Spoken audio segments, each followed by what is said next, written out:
A solidão é uma característica intrínseca do Homem-Aranha. E a história do personagem sempre pode ser dividida em dois momentos. A solidão até se tornar, de fato, o herói, e a solidão de ser o Homem-Aranha. Para nós, brasileiros médios, o do Tobey é o mais fácil de se relacionar. Não só porque ele é o mais solitário e ferrado, é porque ele é o único que, se a gente tirasse toda a parte do Homem-Aranha ou trocasse por algo, a história dele ainda faria sentido. Aluguel! Eu vou receber essa semana e... Está um mês atrasado de novo. De novo. Os filmes dele falam sobre as questões mal resolvidas, sobre o sentimento de precisar esconder algo. Você é tão cheio de mistérios. Será que é tão perigoso dizer a Mary Jane o quanto você gosta dela? Porque todo mundo já sabe disso.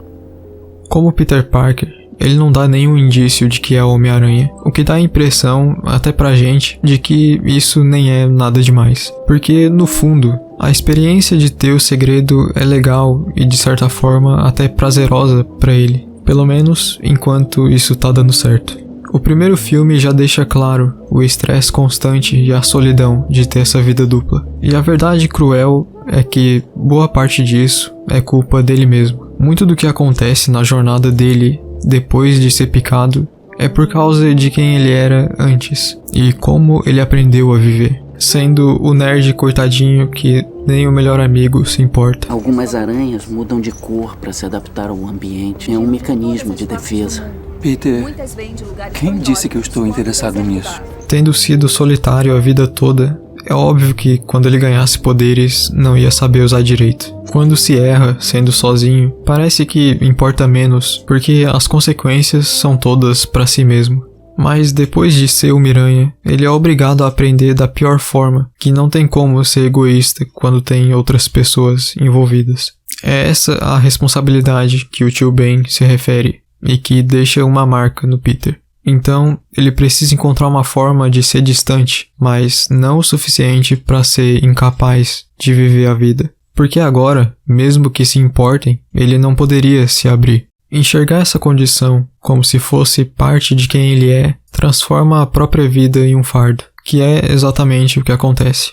Na vida real, quando é cansativo se relacionar com qualquer pessoa, isso vira um ciclo de solidão. Porque se é cansativo, então vale mais a pena ficar sozinho, certo?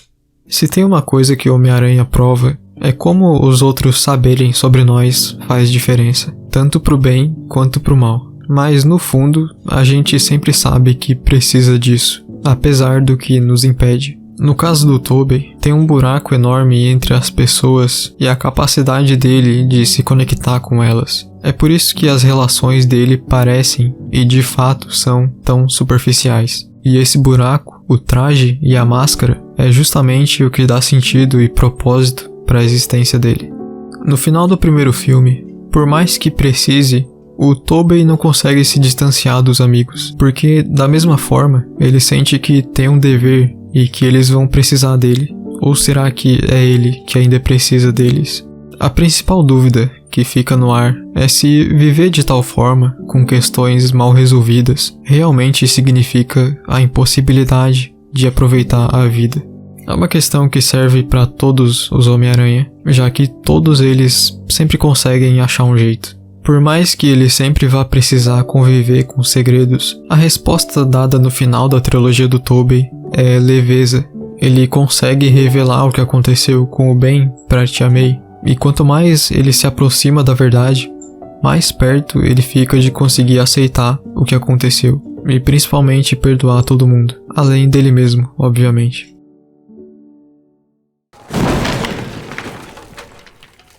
Agora vamos falar do Homem-Aranha que me deu a ideia para fazer esse vídeo. O Andrew Garfield é o Homem-Aranha mais realista dos filmes, e consequentemente a relação dele com a solidão também. Para começar, ele nem demonstra ter amigos, além de um crush na Gwen. Ele é o nerd esquisito, mas que tenta ser legal até onde consegue. E do momento que é picado até revelar para Gwen, o desenvolvimento dele até se tornar o Homem-Aranha deixa claro o importante papel da solidão. Como todo homem jovem, ele passa esse tempo para amadurecer antes de se apresentar ao mundo. para desenvolver os seus poderes, mas principalmente para entender quem ele é. Ele acaba desistindo da vingança pessoal porque algo mais importante aparece. Ele se torna de fato o Homem-Aranha quando salva a criança no carro. Qual é seu nome? Homem-Aranha. A lição que essa versão do Tio Ben passa é a mais crucial pro Peter. Você é igualzinho ao seu pai. Mas seu pai tinha uma filosofia de vida, um princípio, Peter. Ele acreditava que se você puder fazer coisas boas para outras pessoas, tem a obrigação moral de fazer essas coisas. Não tem escolha. Responsabilidade. Que também é o que o Octopus fala pro Tobey. A inteligência precisa ser usada pro bem comum, não para fins egoístas. Mas, como o Cabeça de Teia é um herói, fazer a coisa certa sempre que possível não é o suficiente. É aí que entra a solidão dessa forma de existência, que o Andrew não aprende a lidar direito. O erro dele é não se cobrar tanto. A responsabilidade machuca, então ele não se importa em ter uma folga de vez em quando, onde ele se permite aproveitar uma vida normal. As consequências disso são o tempo todo avisadas para ele. Mas a Gwen é importante para ele o suficiente para ele considerar ignorar isso. Imagina que o amor da tua vida tá bem do teu lado, mas tu não pode ficar com essa pessoa porque com grandes poderes... Nem completa essa frase, garoto. Chega, tá? Não aguento mais. Mas sem entender essa frase, o Tobey não teria criado a carcaça que separa ele da Mary Jane e acaba salvando ela. Porque o que o Peter do Andrew faz é basicamente deixar a Gwen envolvida com as loucuras pessoais dele. E o preço que ele paga por essa imprudência acaba sendo muito caro. Um fracasso que vai definir ele pelo resto da vida. A gente precisava ter tido o terceiro filme dele para ver como ele superou isso. Talvez de forma parecida com a do Tobey no Homem-Aranha 3, ao invés de uma referência rapidinha no Sem Volta pra Casa.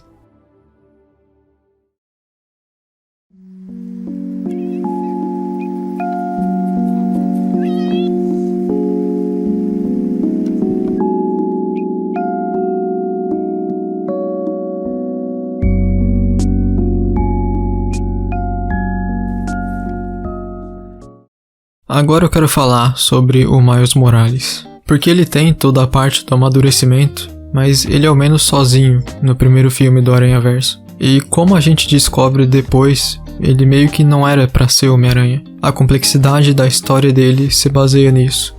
Ele vai fazer falta. Éramos amigos, sabia? Se não couber, eu posso devolver?